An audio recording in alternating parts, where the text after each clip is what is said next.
The curve has equation y is equal to kx squared minus 3x minus 4 for a constant k. The point P lies on the curve and has x coordinate of 1.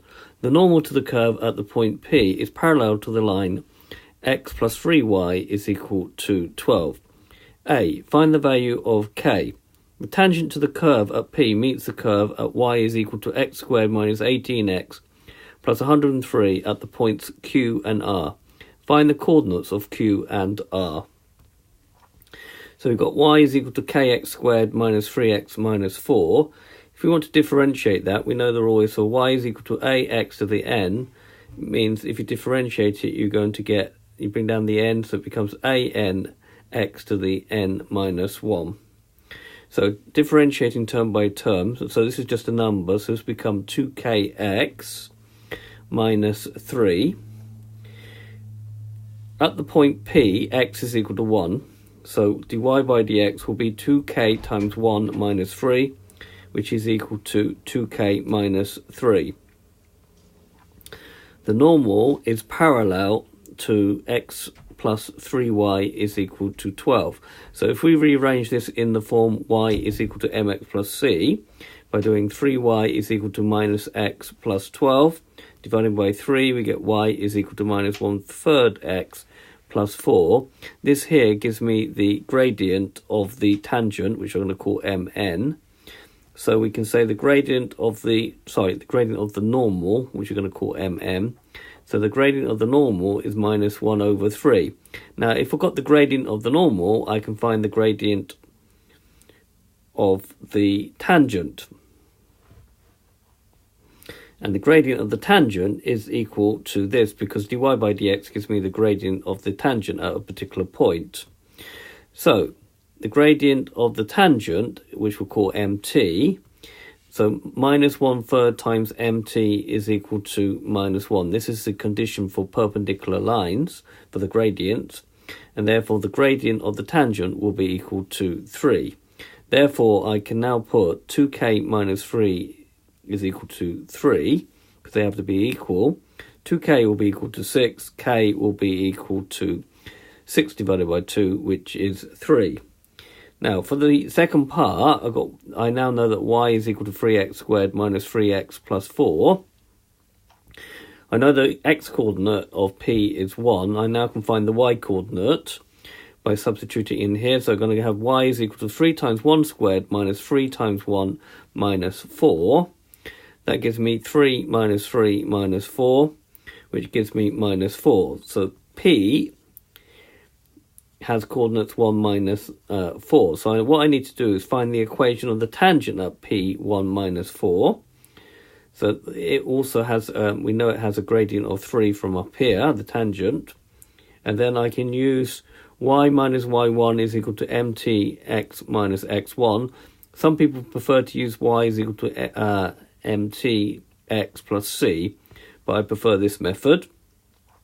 So underneath I'll call this mt, this x1, this y1, and substitute into this formula. I'm going to get y minus minus 4, that's y1, is equal to 3, which is mt, x minus 1. Simplifying that, I get y plus 4 is equal to 3x minus 3. I'm going to get that y is equal to 3x minus 7 is the equation of the tangent. I now need to know where it meets another curve. So the tangent and my other curve, in my case, is y is equal to x squared minus 18x plus 103, will meet at 2 points, Q and R. So in order to do that, I just put 3x minus 7 equal to x squared minus 18x plus 103. This is a quadratic, so to solve it, I'll put it equal to 0. So taking 3x gives me minus 21, adding 7 gives me 110. Then I now factorize this. The product is 1 times 110, 1 times 110, which is 110, and the sum will be the middle number with minus 21. So I want two numbers, when I add them together I get minus 21, and I multiply them I get 110. With a bit of trial and improvement I will come up with the factors, which are minus 11 and 10. If I add those two numbers together I get minus 21. If I multiply them I get 110.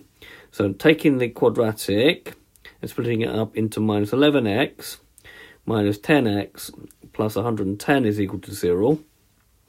Group together the first two terms, the common factor of x, so get x minus 11. Bring down the minus sign and group together the next two terms. There's a common factor of 10, and then taking that minus sign out, don't forget that sign there will become a minus when I do that, because minus times a minus will make plus 110.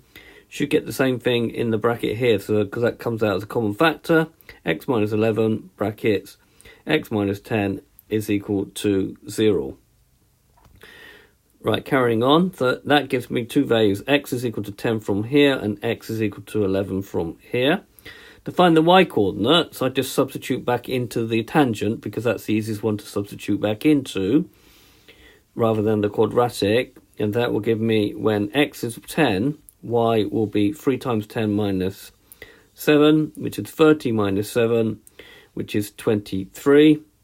And when x is equal to 11, y is equal to 3 times 11 minus 7, which gives 33 minus 7, which is 26. So my coordinates are q 10, 23 and r 11, 26. Now here's a graph. You're not asked to draw a graph, but here is the original function. This is the line which the normal is parallel to. That gives rise to that point there, which is where the tangent is. Tangent of P is 3x minus 7. And here is the curve x squared minus 18x plus 103. We can see that it meets at 2 points, 10, 23 and r 11, 26. So we've got sort of a diagram to represent what we've done here. So this has been a video to show you how to find a constant in a quadratic given a curve parallel to a line parallel to the normal, and then using that to find the equation of the tangent and finding where it meets another curve. I hope you've understood, and I thank you very much for watching.